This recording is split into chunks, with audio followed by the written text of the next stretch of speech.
yang Nurul Bayan. Itu adalah cahaya bayan. Bayan itu nama tempat, di sana ada penyebaran Islam yang tua di Bayan itu. Nah, ini nurnya sekarang ini Nurul Bayan.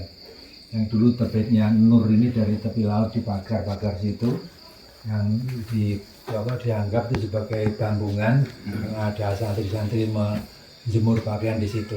Nurul Bayan asalnya seperti itu. Kemudian juga ada penyakit yang sangat masyhur yaitu malaria pada waktu itu.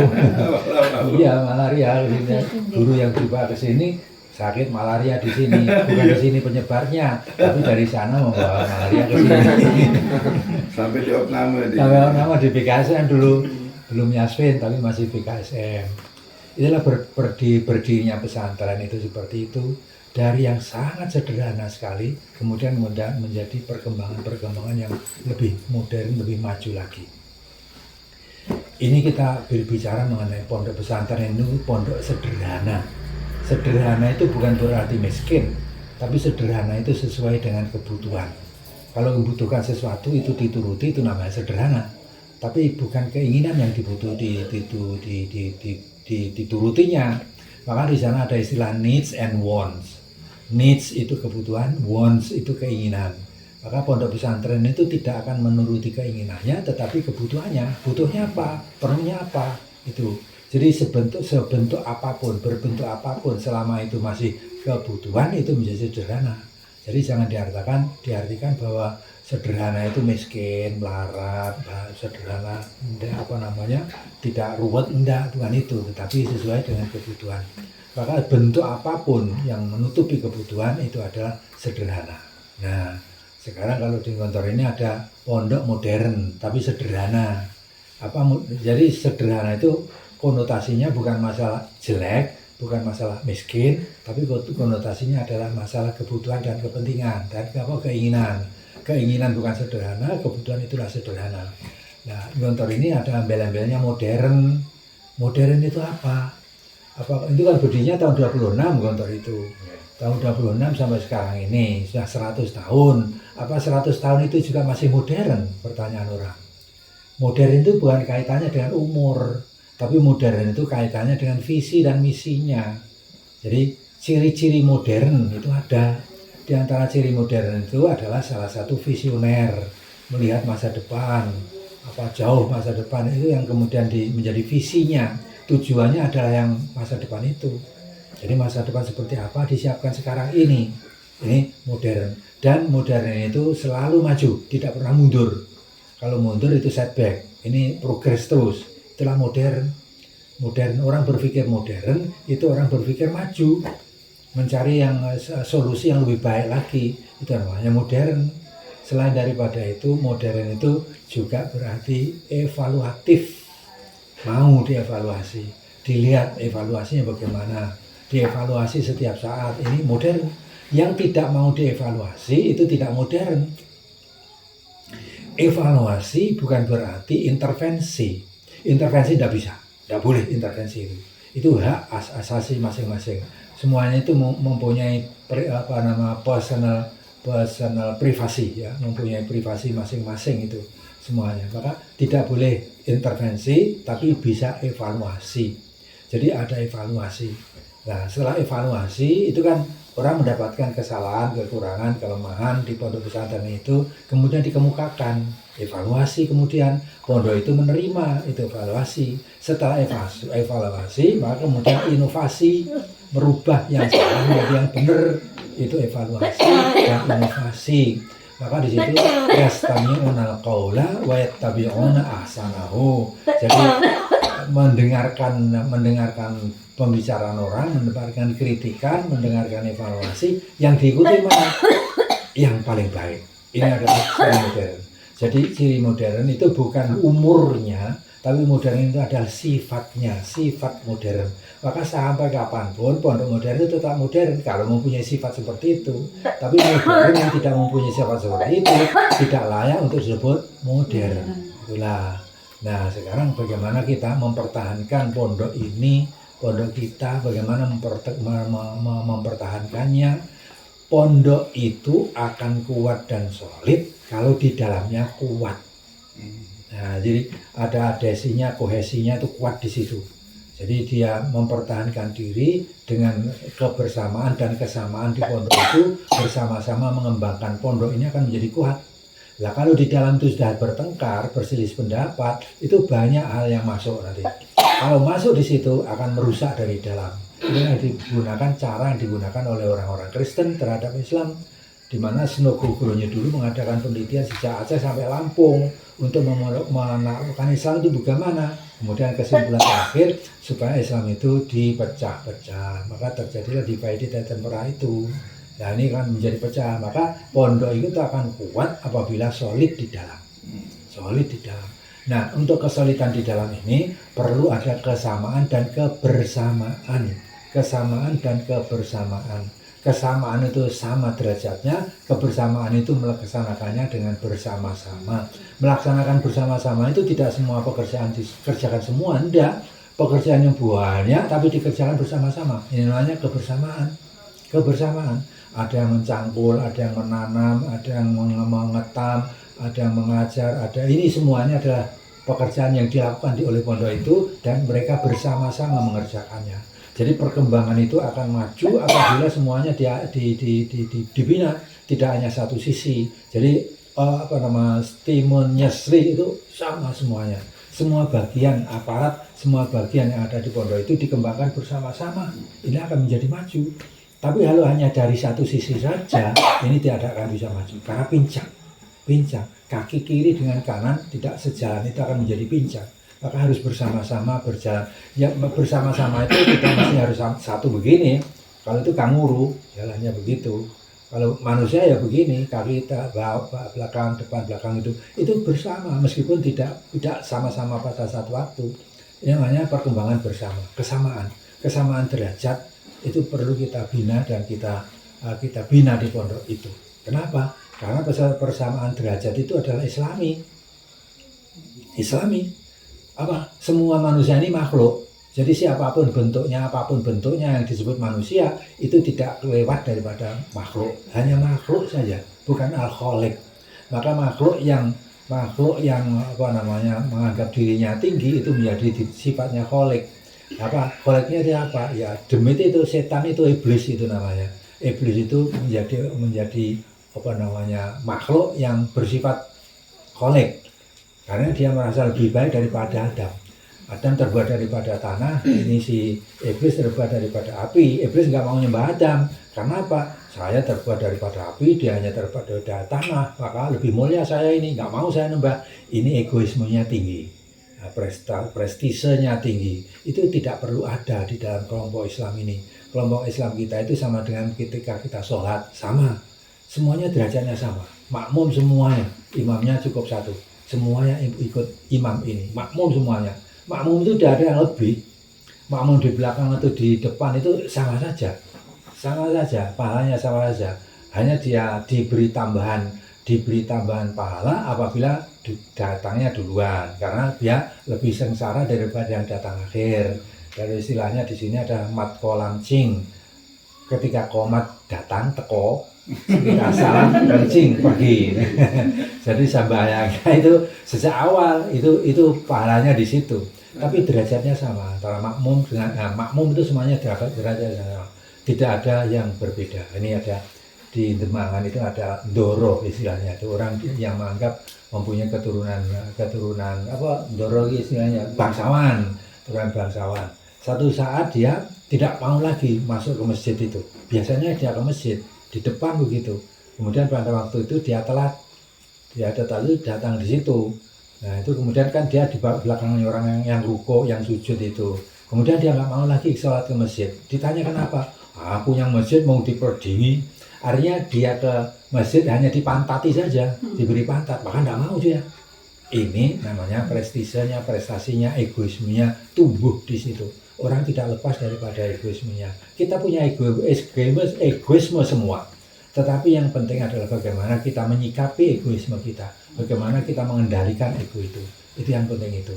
Maka di pondok, saya kira semua yang ada di pondok itu mempunyai pahala yang sama di dalam memiliki tiket untuk masuk surga. Entah itu tukang sapunya, entah itu tukang bersihnya, tukang dapurnya atau gurunya atau kiainya atau siapa aja, itu semua mempunyai andil yang sama terhadap pondok itu, sama derajatnya sama semua. Hanya itu ada pemilah, oleh Tuhan dipilahkan, inna akramakum indallahi atqakum. Yang di pondok itu atqakumnya itulah yang membedakan antara satu dengan yang lain. Tapi derajat kemanusiaannya, derajat kemakhlukannya sama semuanya.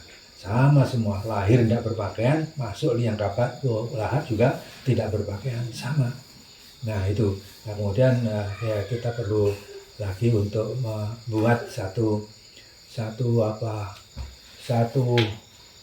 keyakinan bahwa kita di pondok itu seluruhnya adalah orang yang ibadah, bukan orang yang bekerja.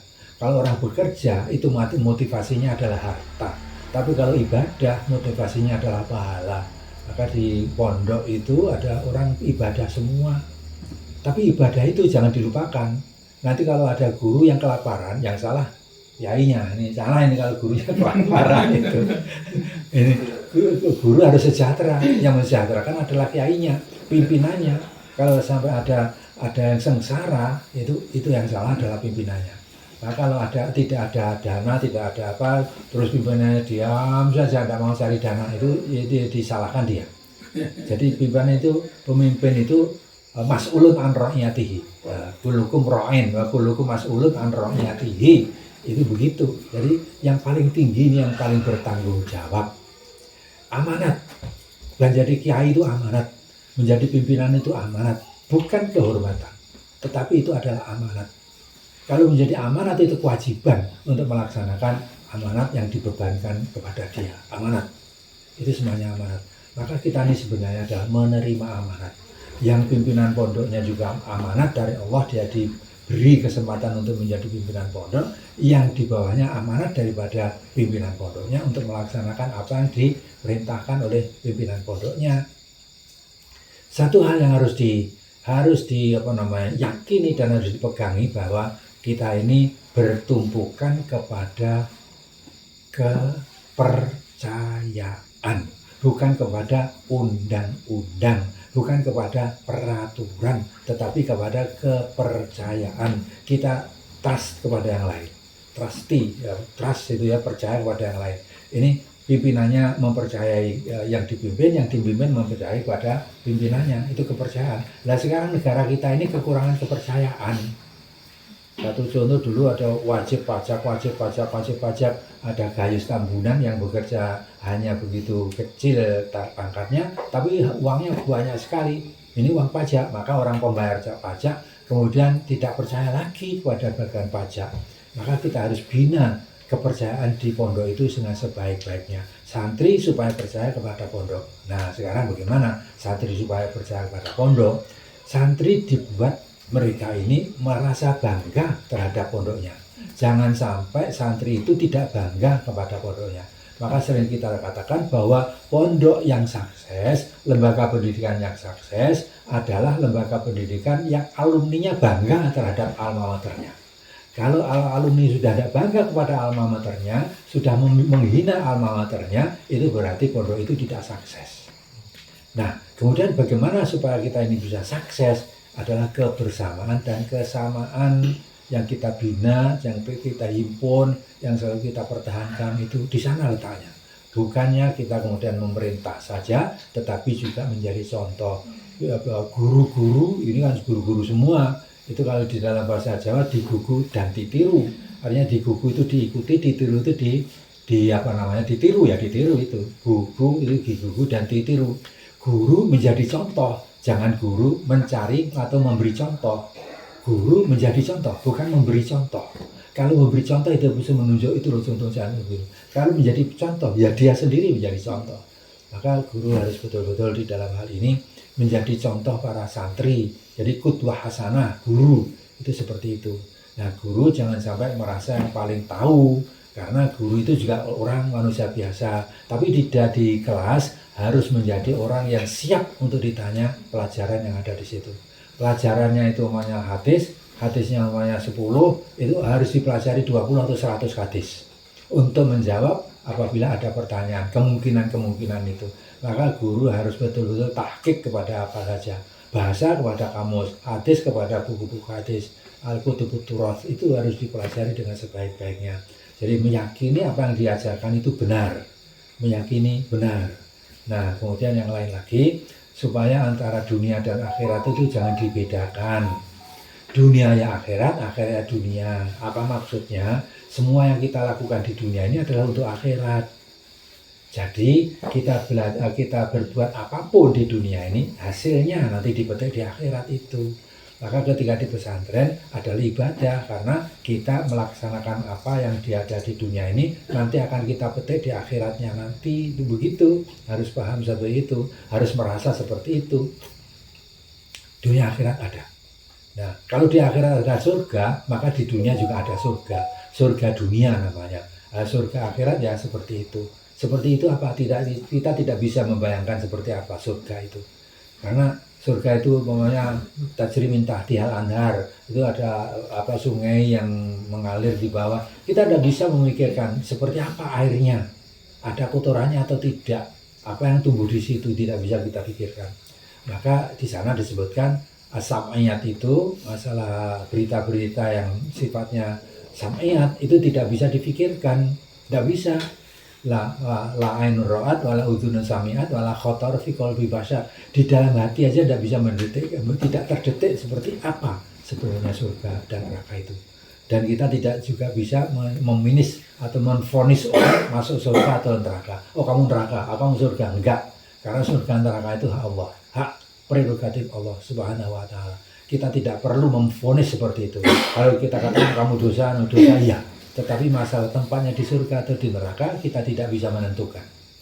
Ya, kalau kita mengkaji kepada apa yang berlaku pada zamannya Musa alaihissalam, ketika itu bersama-sama dengan Nabi Khidir, itu kan dosa semua. Nabi Khidir itu membunuh anak, merusak kapal, kemudian menata bangunan, tidak mau dibayar, tidak minta bayaran. Itu semuanya ada sesuatu yang tidak rasional, tidak masuk akal. Tapi itu adalah sesuatu yang bagus, kita tidak tahu sebenarnya.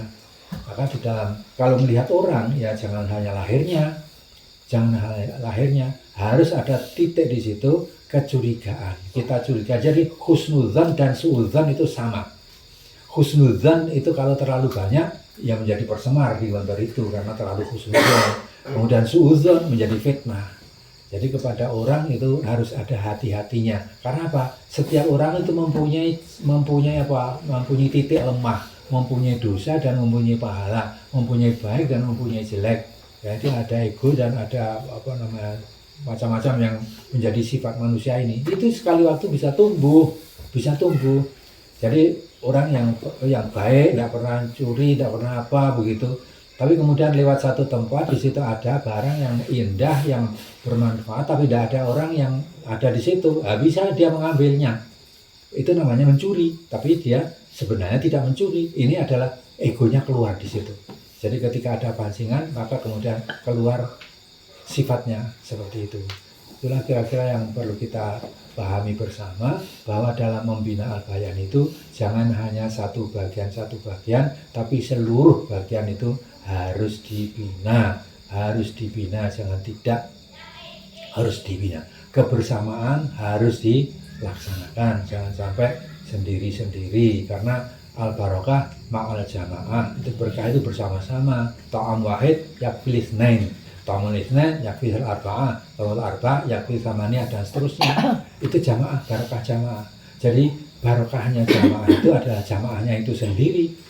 Dan barokah itu tidak dimiliki oleh orang. Allah yang memiliki barakah. Jadi Allah memberikan barakah kepada perbuatan kita. Kita bersilaturahmi itu ada barakahnya. Bukan barakahnya kepada orang yang disilaturahmi, tidak. Tetapi Allah memberikan barakah itu karena kita berbuat silaturahim. Jalannya untuk mendapatkan barakah adalah silaturahim itu. Jadi itu yang perlu kita pahami bersama. Pondok kita, Pondok Al-Bayan, itu adalah tempat juang kita, tempat ibadah kita. Itu adalah kendaraan kita untuk menuju ke surga. Pondok kita adalah kendaraan kita untuk menuju ke surga. Maka apabila ada kerusakan di pondok itu harus diperbaiki, karena itu tempat ibadah kita. Itu adalah kendaraan kita.